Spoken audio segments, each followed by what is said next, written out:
Kicsi szellő morzsolja a fákat, dal a mezőkön, üre illatára.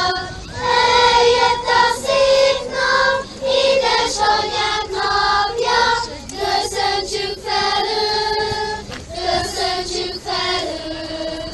Ő mikor alszunk, álmaink vigyázza, csókjával ébreszt, indít iskolába, és mikor este újra hazatérünk, karjaiba zárt, karjaiba zárt.